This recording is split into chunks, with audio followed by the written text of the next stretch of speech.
사랑하는 여러분, 교회가 하는 여러 일 가운데 이런 역할이 있습니다. 하늘의 힘을 배송합니다. 이때는 우리가 말씀으로 이렇게 사용할 수 있습니다. 또 하나님께 받은 은혜를 또 흘려보내는 일도 합니다. 우리가 조금 전 찬양했던 것처럼 승리를 우리가 또 이렇게 하나님 앞에 힘있게 찬양할 수 있습니다.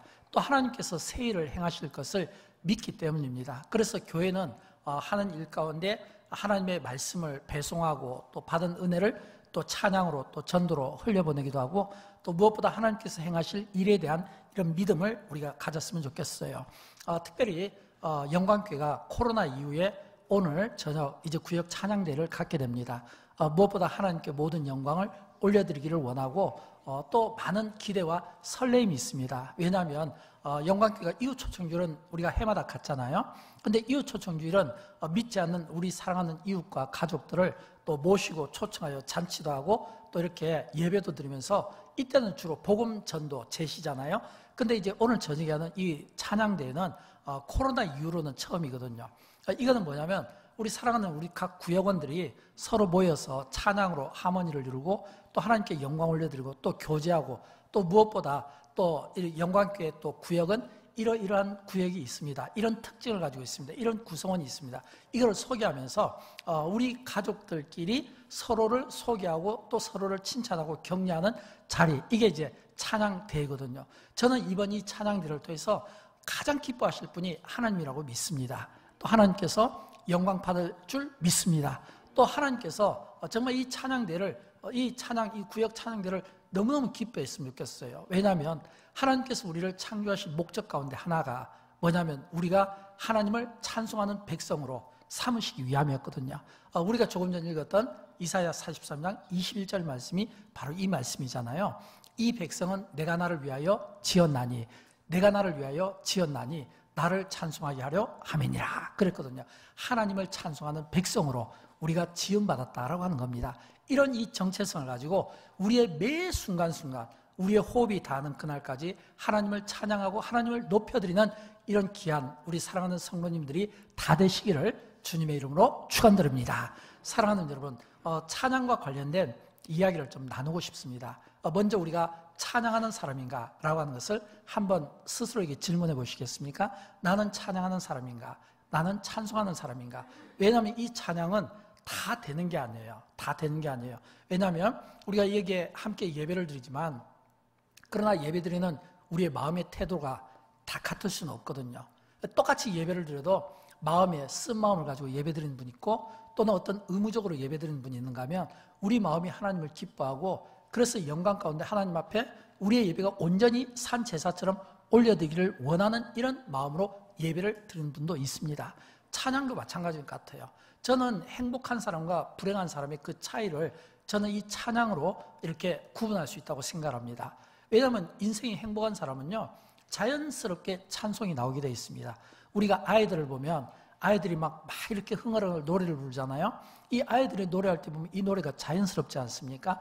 강요해서 하는 게 아니거든요. 그냥 기분이 좋으면, 먹을 거 있으면, 즐거우면 그냥 저절로 이 입가에 이 미소에 이 기쁨이 있고 찬양이 절로 나오고 몸이 자동적으로 웨이브가 되게 되는 거죠. 가르쳐서 되는 게 아니에요. 근데 반대로 또 마음이 또 쓴뿌리가 있으면, 뭔가 쓴 마음이 있고 고통스러우면 내가 찬양을 하고 싶어도 쉽게 나오지가 않습니다. 왜일까요? 내 안에 있는 어떤 상처들이나 어떤 이 쓴 마음들이 나를 막 누르고 있어요. 그래서 그 가운데서는 이런 어떤 하나님께 찬양 나오기가 너무 힘들고 참 이렇게 막 좀 이렇게 힘든 이런 시간들을 좀 필요로 한다라고 하는 겁니다. 저는 여러분 가운데 우리 모두가 어떤 이 불행한 어떤 삶으로 인해서 우리의 찬양이 멈춰진 것이 아니라, 우리가 하나님 앞에 행복한 인생으로서 나는 행복합니다, 찬양할 수 있어서 행복합니다, 이런 이 마음의 태도를 가지고 우리 인생이 살아드렸으면 좋겠습니다. 저는 찬양에 대해서 이렇게 묵상하는 가운데 이스라엘 백성들이 언제 찬양을 멋지게 불렀을까라고 했을 때, 이 홍해 바다를 건넜을 때 그 장면을 생각해 봅니다. 왜냐하면 하나님께서 이스라엘 백성들을 이제 애굽에서 모세를 보내어서 그들을 출애굽시키잖아요. 그들을 출애굽시킬 때 이 이스라엘 백성들은 400년 동안 종살이를 했습니다. 근데 하나님께서 모세를 통해서 그들을 이제 출애굽시키는 거예요. 그들을 구원시키는 거예요. 그들이 나올 때 목적지가 어디입니까? 가나안 땅이거든요. 젖과 꿀이 흐르는 땅이고 400년 동안 종살이하다가 가나안 땅으로 가니까 이스라엘 백성들이 얼마나 기쁘겠습니까? 막 입가에는 막 이 흥얼흥얼하며 그 기쁨이 넘치겠죠. 근데 그 기쁨이 잠깐이었어요. 왜냐하면 홍해바다 앞에 딱 갔을 때 뒤에서 보니까 애굽의 군대가 추격하고 있거든요. 앞에는 홍해바다가 딱 막고 있거든요. 완전 진퇴양난의 순간에 있는 겁니다. 여러분, 이런 가운데서 찬양이 나오겠습니까? 이때는 불평이 나오겠죠. 야, 이럴 줄 알았으면 차라리 우리가 애굽에서 죽었을 건데 괜히 이삿짐 싸갖고 여기까지 와서 지금 여기서 죽게 되었네? 불평이 나올 수 있잖아요. 근데 그때 모세가 지팡이를 들고 하나님께 기도했더니 갑자기 이 홍해바다가 쫙 갈라지는 거예요. 그러면서 그 갈라진 그 바다 밑이 마치 막 드라이한 것처럼 뽀송뽀송한 이런 마른 길로, 그래서 이스라엘 백성들이 그 길을 막 이렇게 지나가는데 마치 이 두 개의 이 바다가 나눠지면서 이게 막 기둥을 만들어가지고 굉장히 보호를 받으면서 그들이 평안히 건너갈 수 있습니다. 자, 그들이 몇 명일까요? 보통 우리가 생각할 때 한 200만 명 정도로 봅니다. 그러면 그 200만 명이 밤새 그들이 홍해바다를 건넜다고 하면 생각해 보십시오. 근데 그 바다를 다 건넜을 때쯤 되어서 뒤를 보니까 이 애굽의 군인들도 막 쫓아오고 있는 거예요. 근데 하나님께서 이스라엘 백성들이 딱 건너자마자 바다를 덮는 거예요. 바다를 덮으니까 이번에는 그 덮여진 그 바다에 의해서 막 여기저기서 막 사람 살리라고 막 아우성 치면서 기마, 병, 말, 그리고 막 이 애굽의 군인들이 굉장히 비참하게 막 이렇게 쓸려가는 모습들을 막 보게 되잖아요. 그러니까 그때 이스라엘 백성들이 여기에서 막 한 200만 명이 쭉 그 홍해바다를 향해서 놓고 찬양을 막 시작하는 거예요. 그 찬양이 어디에 나오냐면 출애굽기 15장 20절부터 21절에 있는 말씀인데 우리 먼저 한번 같이 읽어봅니다. 아론의 누이 선지자 미리암이 손에 소고를 잡으며 모든 여인도 그를 따라 나오며 소고를 잡고 춤추니 미리암이 그들에게 화답하여 이르되 너희는 여호와를 찬송하라. 그는 높고 영화로우시며 말과 그 탄자를 바다에 던지셨음이로다 하였더라. 아멘. 여러분, 지금 이거는 진짜 이게 말이 그렇죠. 200만 명을 우리가 헤아릴 수 있겠습니까? 이 200만 명이라는 것은 저도 동시에 본 적이 없어요. 본 적이 없지만 그러나 그 숫자는 우리가 생각하는 이상의 어마어마한 숫자일 겁니다.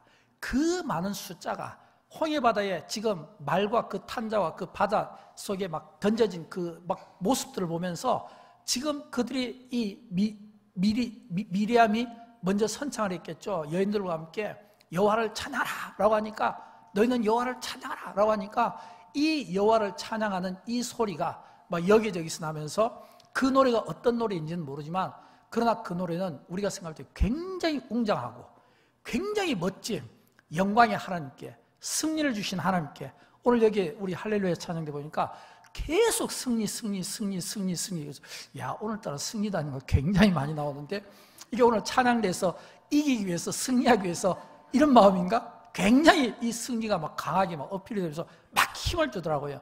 아마 그 이상의 엄청난 이 찬양이 영광의 하나님을 위해서 올려지지 않겠나라고 하는 겁니다. 그러나 그 찬양도 잠깐이에요. 왜냐하면 우리는 또 알고 있잖아요. 그들이 그렇게 멋진 찬양을 하나님께, 승리를 주신 하나님께, 구원을 주신 하나님께 찬양했는데 딱 3일 정도 지나니까 이번엔 마라에 도착한 거예요. 근데 마라에 도착하니까 이번엔 또 물이 없어요. 있는 것 같아서 먹었더니 쓴물이에요. 막 배가 복창이 나고 창자가 막 뒤틀리는 이런 이 아픔 속에서 막 여기저기서 막 사람들이 막 쓰러진 거예요. 근데 사람들은 희한하게 금방 하나님께 영광과 찬양을 올렸다가도 내 몸이 죽게 생겼으면, 내 몸이 아프면요 언제 그랬냐는 듯이 막 모세에 대해서 또 원망하기 시작합니다. 홍해바다 앞에서도 건너기 전에 원망했던 그들이 또 여기에서 또 원망을 하는 거예요. 우리가 막 이거 지금 복통이 나서 다 죽게 생겼다. 먹을 것이 없으니까 모세도 원망하고 아론도 원망하고 이렇게 이 원망이 막 이어지니까 나중에는 이 원망이 하나님에 향해서 막 원망이 일어나는 거예요. 여러분, 이게 이스라엘 백성들이 지금 이 가나안 땅 가기 전에 이 광야의 여정 속에서 있는 하나의 모습을 제가 지금 여러분에게 설명을 드린 겁니다. 왜냐하면 저는 이 모습을 보면서 오늘 우리 인생의 모습이 바로 그렇지 않을까 이런 생각을 갖게 되는 거예요.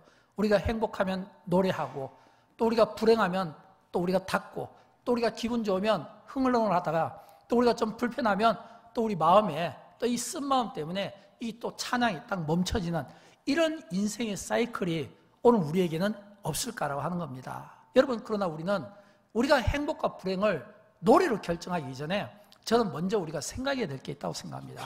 그건 뭐냐면 내가 누구인가라고 하는 겁니다. 내가 누구인가? 왜 우리가 지금 주일날 이 자리에 와서 우리가 하나님 앞에 예배를 드리는가? 내가 누구인가? 나의 정체성이 중요해요.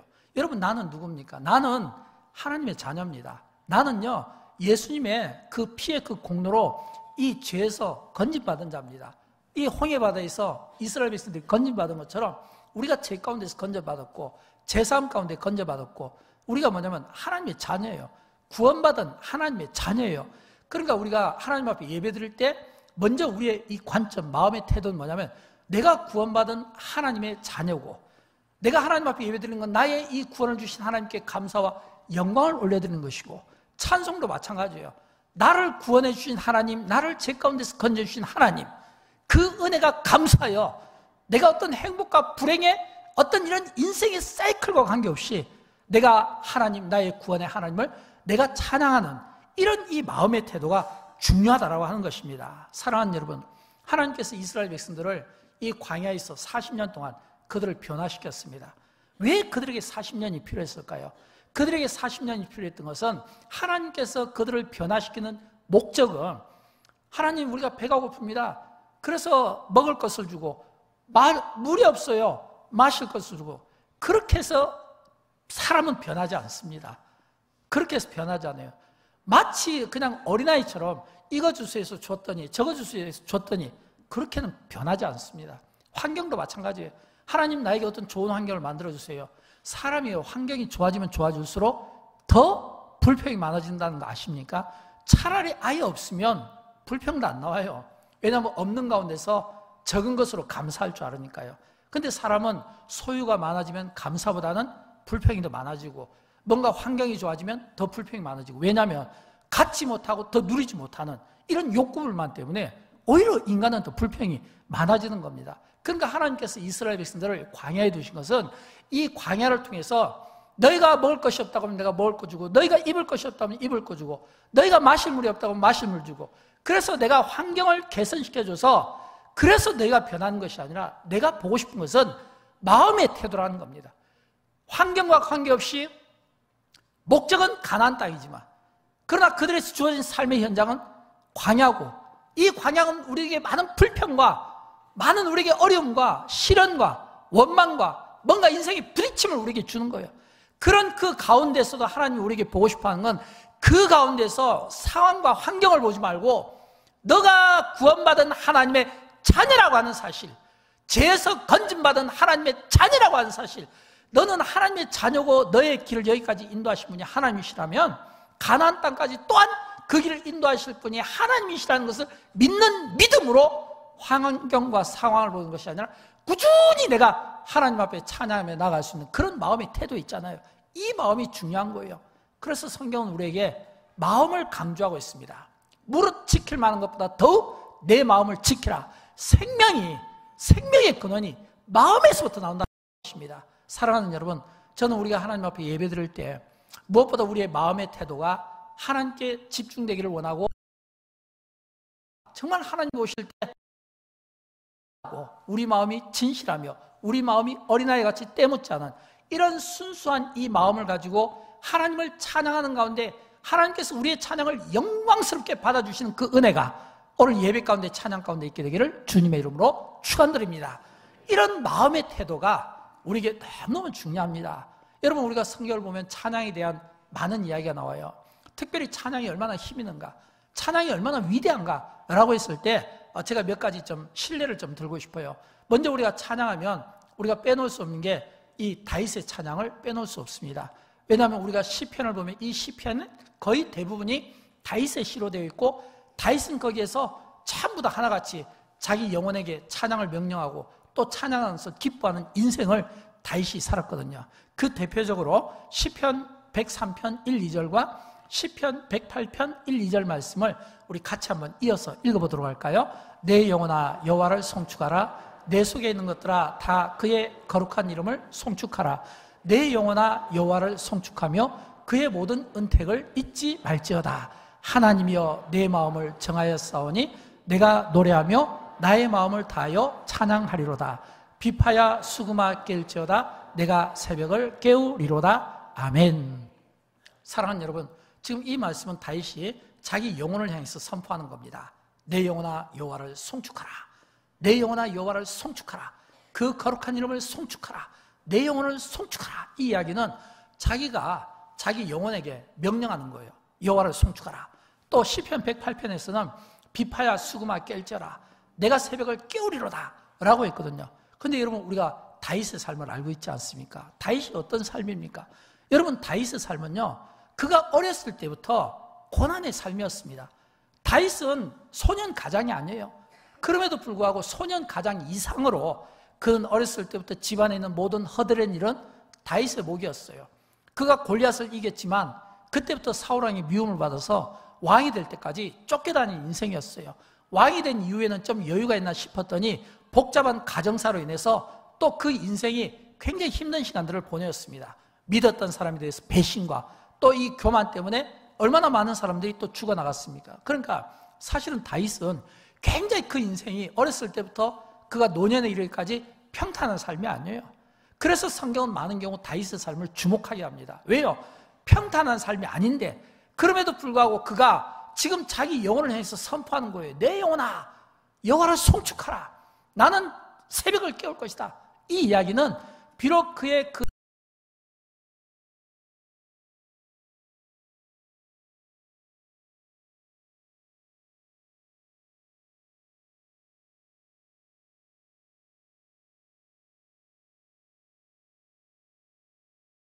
내가 고난 보면서 징징 짜고 울고 내가 이 고난 속에서 내 신세를 타령하고 내가 내 자신을 스스로 함몰시키는 것이 아니라 이 고난 가운데서도 고난을 뚫고 일하시는 그 하나님, 전능하신 하나님, 창조주 하나님, 그 하나님을 내가 보면서 자기 영혼을 향해서 선포하는 거예요. 내 영혼아 여호와를 송축하라. 내 영혼아 여호와를 송축하라 라고 하는 것은 그가 막 기분이 너무나 좋고 막 승리를 주신 하나님께 감사해서 하는 이야기가 아니라 고난 중에도 그는 하나님 앞에 찬송할 수 있는 마음의 태도가 있었다는 거예요.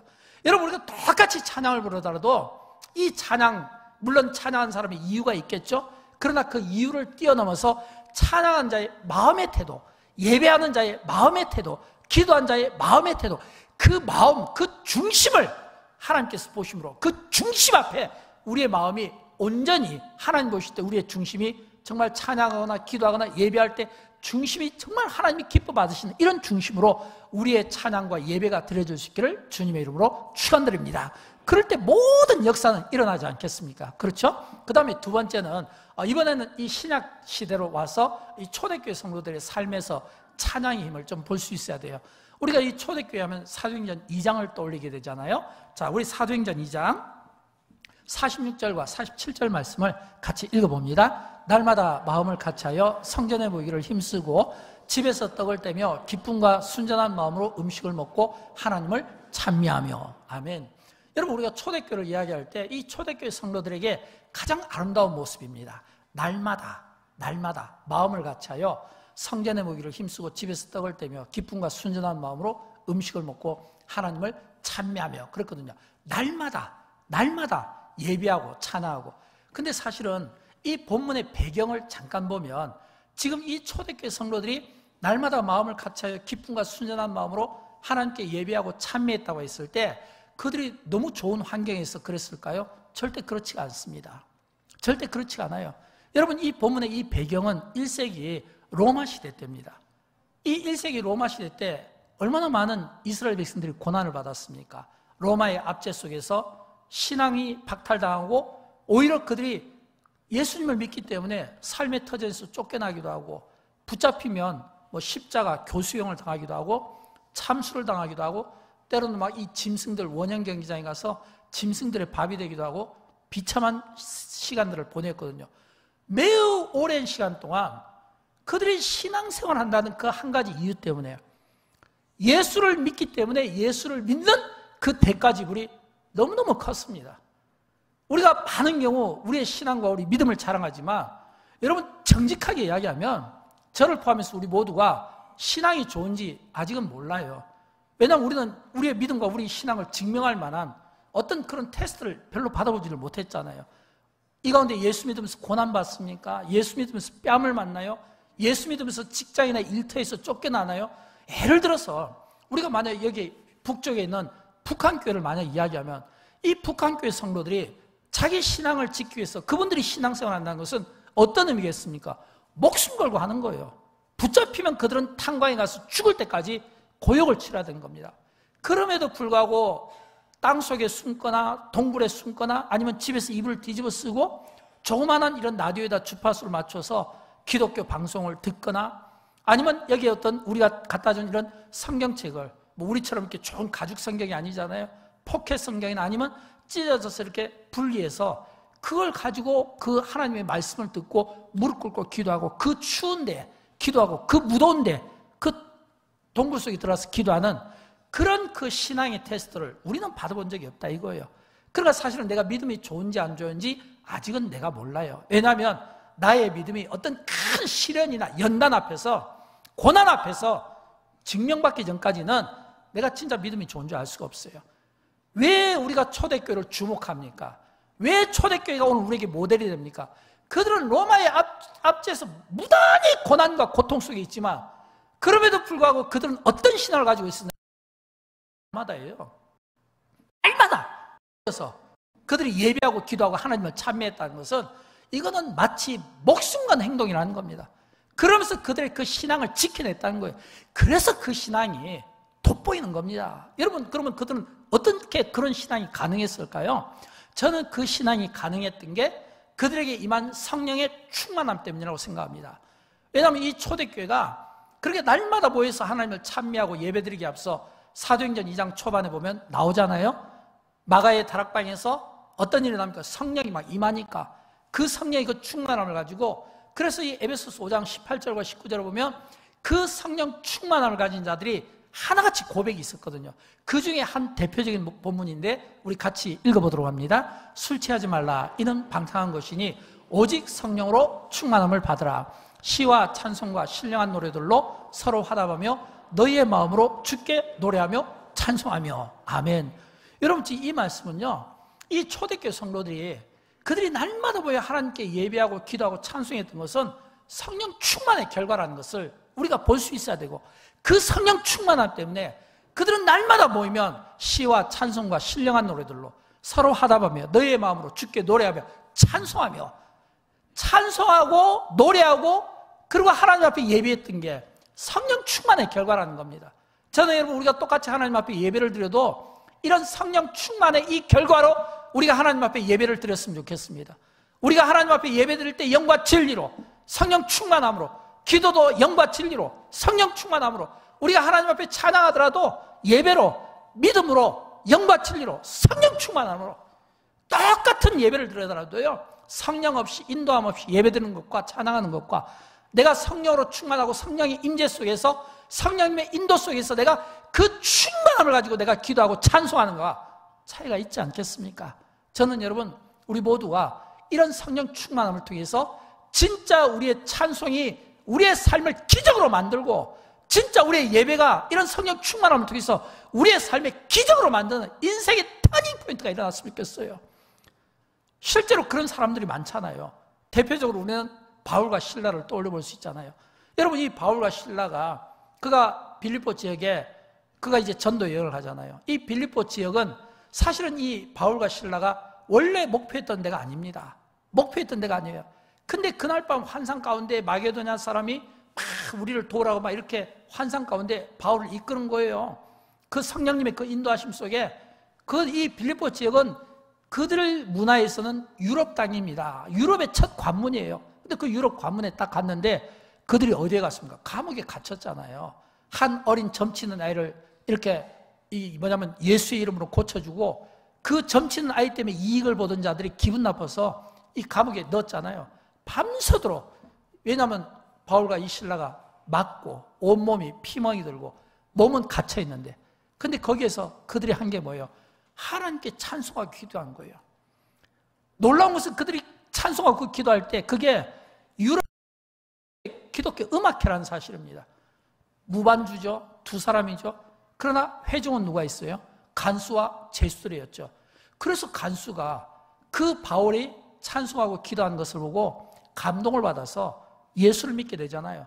그리고 그 간수의 가족이 전부 예수 믿고 세례받잖아요. 그리고 더 중요한 것은 이 바울이 찬송할 때 이 찬송에 반응하신 분이 누굽니까? 하나님이시잖아요. 하나님이 그 막 옥문을 흔들어서 문을 막 열게 하시고 기가 막히게 반응하시고 화답하셨잖아요. 마치 바울과 실라가 찬송하는 그 성령 충만한 그 찬송과 그 기도 소리를 박수를 치면서 화답하시는 그런 모습을 보잖아요. 유럽 최초의 기독교 음악회가 열렸고 유럽 최초의 빌립보 교회라고 하는 교회가 세워졌고 간수가 그 가족들과 함께 예수 그리스도를 영접하고 복음을 받게 되더라는 거예요. 여러분, 이게 찬송이 주는 기적입니다. 똑같은 찬송이지만 고난 중이라 할지라도 내가 불평하고 어떤 상황 속에 내가 사로잡혀서 내가 낙심하기보다는 오히려 그 상황을 뚫고 하나님께 기도하고 찬송하고 기도했더니 그런 그 성령 충만한 자에게 있게 되는 이 찬송과 이 기도가 이처럼 한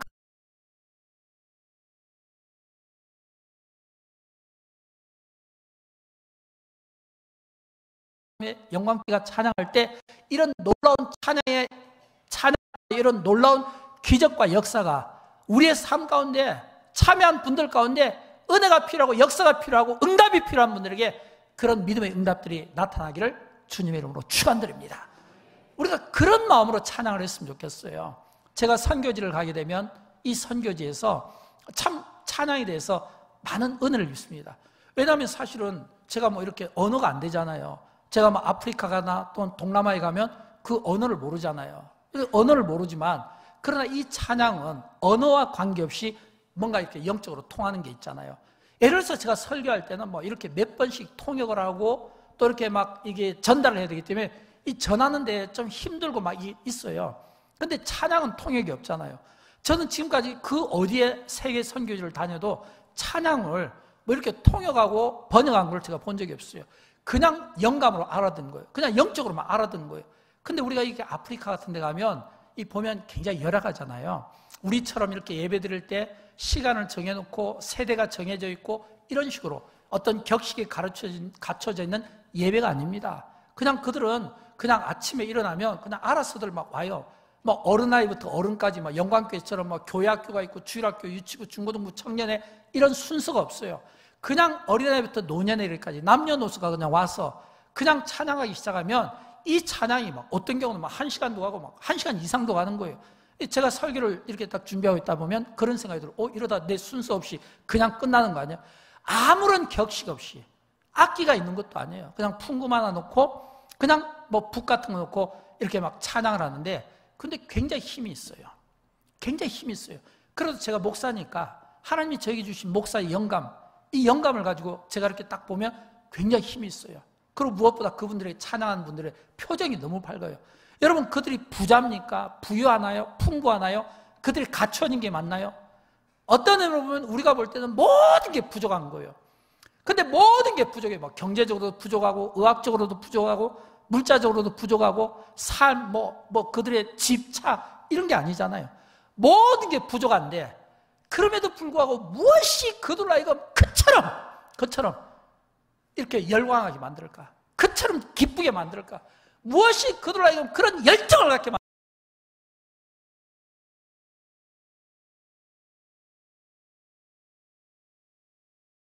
그 구원의 은혜, 구원을 주신 주님, 이 찬양을 하는데 그 열정이 너무 대단하다는 것을 느끼지 않을 수가 없는 겁니다. 여러분, 이처럼 우리가 찬양할 때 찬양은요 격식을 갖춘 게 아니에요. 물론 우리가 현대인들에게 이 격식이 필요하고 어떤 기준이 있으니까 그 자체를 무시하는 것은 아니지만 그러나 이 격식보다 더 중요한 것은 마음의 태도, 하나님을 향한.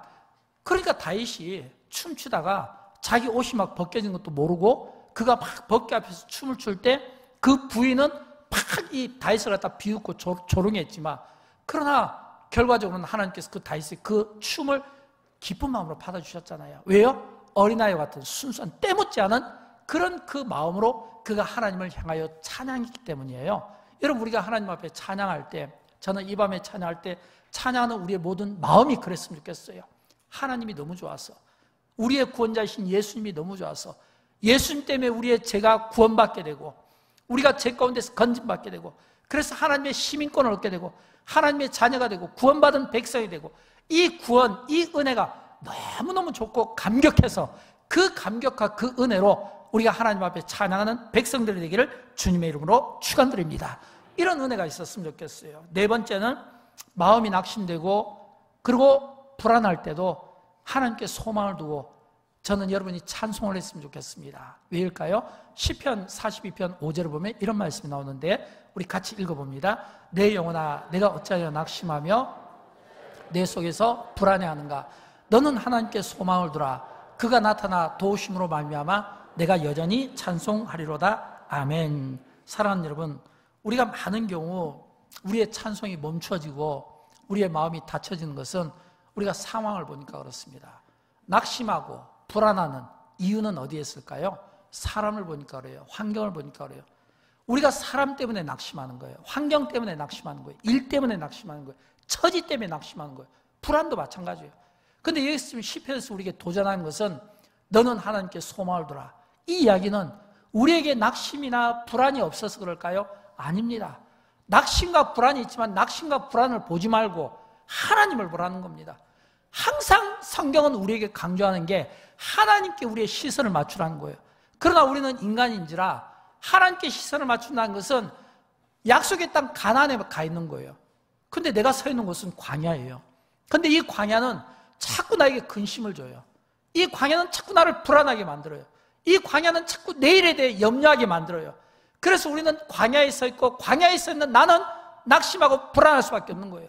그러나 성경은 우리에게 도전합니다. 너는 하나님께 소망을 두라. 이야기는 지금 너가 서 있는 이 땅이 너가 있는 종착역이 아니므로 지금 너가 있는 이곳을 바라보지 말고 여기는 근심과 낙심과 두려움만 주는데 이 상황을 보지 말고 좀 더 눈을 높이 들어서 좀 더 멀리 봐서 하나님께 소망을 두고 좀 더 멀리 내다보며 미리 하나님 앞에 감사할 수는 없겠느냐라고 하는 겁니다. 여러분, 이게 오늘 하나님께서 우리를 부르시고 우리를 찬양케 하는 저는 이유가 아닐까요? 우리는 많은 경우 우리가 하나님 앞에 찬양할 때 이 찬양은 우리가 기분이 좋아야 돼요. 기분이 좋아야 돼요. 내가 아무리 노래를 잘 불러도요, 찬양을 잘해도 내가 기분이 안 좋으면, 마음이 쓴 마음이 있으면요 잘 안 나옵니다. 안 나와요. 저도 안 나올 것 같아요. 근데 그 환경을 보면 그래요. 근데 성경은 우리에게 그런 환경의 노예가 되지 말고 뛰어넘어서 초월해서 미리 우리가 하나님을 향해 찬양할 수는 없겠는가라고 하는 겁니다. 사랑하는 여러분, 우리가 조금 전 읽었던 이사야서 43장 21절에 있는 이 말씀은 하나님께서 우리를 창조하신 목적 가운데 하나가 우리의 찬송과 우리의 찬양을 받고 싶어 하시는 하나님이시라는 겁니다. 근데 여러분, 하나님께서 우리의 찬송을 받고 싶다고 할 때 그냥 찬송을 받고 싶다고 말씀한 건 아니에요. 왜냐하면 이 본문의 앞뒤를 보면 내용이 있습니다. 어떤 내용이냐면 이사야 43장과 이사야 44장은 하나님께서 이스라엘 백성들을 불러 모으시는 겁니다. 불러 모으시는 거예요. 요즘 현대 용어로 쓰면 하나님께서 전부 다 소환시키는 거예요. 왜냐하면 그들이 어디에 가 있냐면 바벨론 땅에 있었거든요. 그들이 하나님 앞에 범죄하고 하나님 앞에 목이 곧은 교만한 백성으로 하나님의 징계를 받아서 이방 나라에서 포로 생활하고 있을 때였어요. 그런데 하나님께서 그들을 다 불러 모으세요. 불러 모으신다는 것은 원래부터 하나님의 백성이었고 하나님께서는 택한 하나님의 백성들에 대해서는 책임지시는 분으로 불러 모으신다는 것은 이제부터라도 내가 너희와 함께하고 내가 너희를 불러 모음으로써 이제 너희를 위해서 내가 새 일을 열어나가겠다는 거예요. 너희를 위해서 새 날을 주겠다는 거예요. 그래서 하나님께서 먼저 그들을 찬송하게 하기 이전에 먼저 하신 일이 있어요. 이사야 43장 19절 말씀인데 우리 같이 읽어보도록 할까요? 보라, 내가 새 일을 행하리니 반드시 내가 광야의 길을 사막에 강을 내리니. 아멘. 여러분, 이 말씀이 저 이스라엘 백성들을 불러 모으시는 겁니다. 보라, 내가 새 일을 행하리니 반드시 내가 광야의 길을 사막에 강을 내리니. 여러분, 이 말씀은요 우리에게는 이 말씀이 빨리 와닿지 않지만 그러나 고난받는 이스라엘 백성들에게는 이 말씀이 얼마나 소망이 되겠습니까? 야, 하나님이 드디어 우리를 애굽에서 건져내어 홍해바다를 건너게 하시고 광야를 통해서 이제 가나안 땅에 우리 조상들을 넣은 것처럼 이제 이 바벨론에서의 모든 포로 생활을 청산하고 이제 하나님께서 우리를 다시금 부르시는구나, 하나님께서 우리에게 새롭게 이제 일하시는구나 라고 하면요 얼마나 이스라엘 백성들 입장에서는 이 설레는 마음이 크겠습니까? 이 광야에다가 길을 내주신다는 거잖아요. 사막에 강을 내주신다는 거잖아요. 이건 뭐냐면 번성을 이야기하거든요. 이 광야는 가도 가도 끝이 없어요. 길이 없어요. 이정표가 없어요. 근데 거기에 길을 내준다는 거예요. 또 이 광야, 이 사막에 물이 없잖아요. 그럼 물이 없으니까 오아시스 하나 보면 이게 오아시스인가 하고 가보면 마치 신기루 같은 그런 거 있잖아요. 왜냐하면 너무 물이 귀하니까. 근데 강을 내준다는 거예요. 또 뿐만 아니라 다쳤던 문들이 열린다는 거예요. 이거는 하나님께서 이스라엘 백성들을 부르실 때 목적이 있어요. 하나님께서 우리를 부르실 때 목적이 있어요. 여러분, 우리가 이 자리에 그냥 나온 것 같아도 그렇지가 않습니다. 물론 우리 각자에게 임하는 하나님의 은혜, 준비된 은혜는 다 각자가 다르겠지만 하나님이 우리를 이 자리에 초청하신 것은 목적이 있어요. 우리를 구원받게 하고 우리에게 은혜를 끼치고 또 우리에게 어떤 은혜들을 베풀어 주시기 위한 또는 우리에게 어떤 사명을 주시기 위한 이 세상에서 빛과 소금처럼 살게 하고 이 세상에 두신 것은 이 교회를 통해서 여러분 개개를 통해서 뭔가 하나님의 선한 목적이 있다는 거예요. 우리가 하나님께 창조될 때는 선한 목적으로 하나님의 영광을 위하여 하나님을 찬송하도록 창조된 하나님의 백성이고 지음받은 하나님의 백성이잖아요. 하나님께서 목적을 가지고 부르시는 거예요. 그래서 어떤 분들에게는 어떤 길들을 만들어줄 것이고 어떤 분들에게는 어떤 강들이 열리게 될 것이고 어떤 분들에게는 닫혔던 문들이 열리게 될 것이고 뭔가 문제의 어떤 족쇄들로 닫혀있는 분들에게는 그것들이 다 실타래 풀리듯이 풀리는 그 은혜가 주시려고 여러분을 이 자리에 초청하신 것을 믿으시기 바랍니다. 그런 그 은혜를 가지고 초청하신 거예요. 그리고 그 은혜를 준비하시고 그 다음에 무슨 말씀을 하셨냐면 이 백성은 나를 위하여 지음받았으니 하나님을 찬송하게 하려 하심이라. 하나님을 찬송하는 백성이라고 만들어주신 겁니다. 그런데 여러분, 더 중요한 것은 이 성경은 물론 이미 이루어진 결과를 우리가 보고 있지만 그러나 이 말씀을 받는 그 성도들 입장에서는 아직 이루어지지 않은 미래잖아요.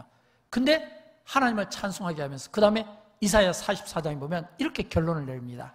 23절 말씀인데 우리 같이 읽어보도록 할까요? 여호와께서 이 일을 행하셨으니 하늘아 노래할지어다. 땅의 깊은 곳들아 높이 부를지어다. 산들과 숲과 그 가운데 모든 나무들아 소리내어 노래할지어다. 아멘. 이렇게 되어 있거든요. 기가 막히지 않습니까? 여러분, 이 말씀은 앞에서 이사야 43장에서는 내가 새 일을 이루리라. 보라, 새 일을 이루리니. 그러면서 없던 길이 생기고 없던 강이 생겨나게 될 것이고 그래서 너희는 하나님께 찬양하도록 지음받았다고 이야기했는데 이사야 44장에서는 어떻게 말씀하냐면 하늘아 노래할지어다. 땅의 깊은 곳들아 높이 노래 부를지어다. 그 가운데 있는 모든 나무들아 소리내어 노래할지어다. 노래로 끝난다는 거예요. 찬양으로 끝난다는 거예요. 여러분, 이 찬양, 이 노래의 의미가 무엇일까요? 우리가 찬송할 때, 우리가 찬양할 때 우리가 알아야 될 것은 두 가지입니다. 하나는 우리가 찬양할 때 이루어진 어떤 일의 결과로도 우리가 찬양을 하지만 또 어떤 경우에는 결과를 미리 내다보고 찬송함으로 더 큰 은혜와 힘을 얻는다고 하는 사실을 믿으시기 바랍니다. 이미 이루어진 결과로 우리가 찬송한다는 것은 어떤 의미일까요?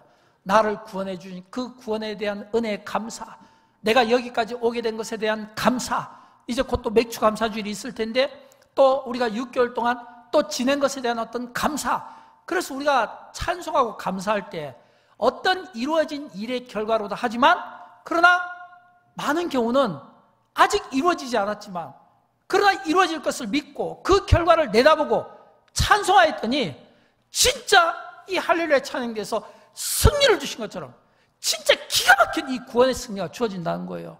여러분, 그 승리가 어디에서 주어질까요? 역대하 20장에 보면 나와요. 역대하 20장에 보면 유다의 여호사밧 왕이 왕으로 재직 중에 있을 때 암몬과 모압이 연합군을 형성해서 유다를 쳐들어옵니다. 그때 이 여호사밧이 그 두려웠던 그 백성들에게 어떤 행동을 취했을까요? 도망가지 않았습니다. 외국의 원조를 요청하지 않았습니다. 어떤 전력을 강화해서 어떤 수비를 이렇게 공격진을 만들지 않았습니다. 뜻밖에도 전부 백성들을 모아놓고 찬양대를 조직한 거예요. 그래서 찬양대를 조직해서 그 찬양대를 앞세워서 노래를 하게 한 겁니다. 근데 찬양할 때 어떤 일이 났냐면 하나님이 일하신 거예요. 그래서 그 전쟁을 찬양을 통해 승리로 이끌었다는 사실을 믿으시기 바랍니다. 이게 찬양이 주는 능력이거든요. 저는 여러분 영광교회가 찬양하는 교회인 것이 감사하고, 또 찬양하는 분들이 많은 게 감사하고, 또 우리가 찬양할 수 있는 힘을 주신 것이 감사하고, 또 특별히 우리가 좋아서도 행복해서도 찬양하지만 어렵고 힘들어도 낙심 가운데 그 근심이 변하여 기쁨이 되고 그 슬픔이 변하여 기쁨이 되는 이런 찬송을 부르게 된 것을, 부를 수 있는 믿음을 주신 것이 무엇보다 감사하고 하나님께 영광을 올려드리고 싶어요.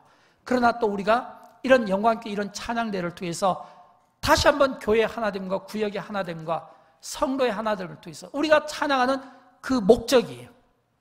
반드시 하나님이 우리의 이 찬양을 주목했으면 좋겠어요. 하나님이 우리의 찬양을 주목했으면 좋겠어요. 우리의 예배를 주목했으면 좋겠어요. 여러분, 하나님이 우리의 찬양을, 우리의 예배를 주목하게 하시려면 무엇보다 찬양하는 우리 마음의 태도가 중요해요. 마음의 태도가, 내 안에 찬양하는 내가 구원의 기쁨으로 가득 차 있는가? 하나님으로 인해서 가득 차 있는가? 아니면 어떤 상이나 어떤 경품이나 어떤 추천으로 가득 차 있는가? 여기에서 결정이 되는 겁니다.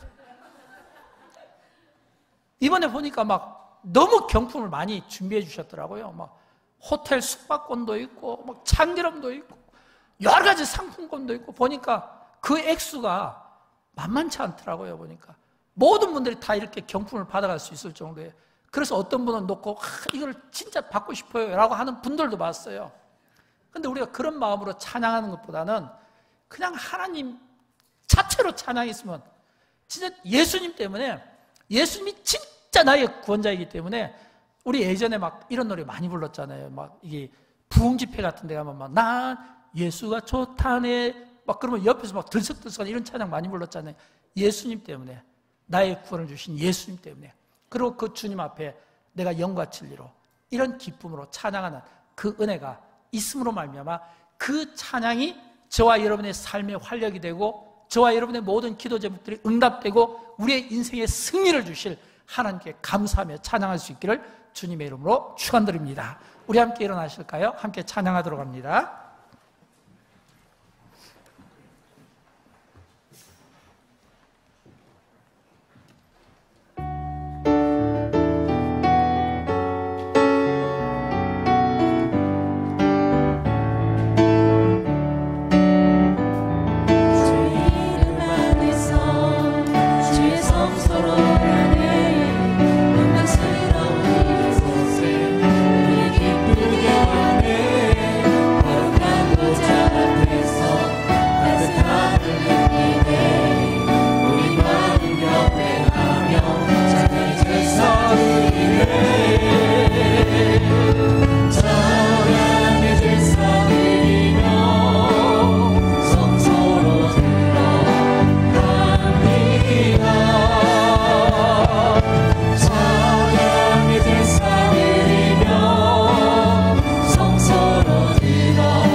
주의 말씀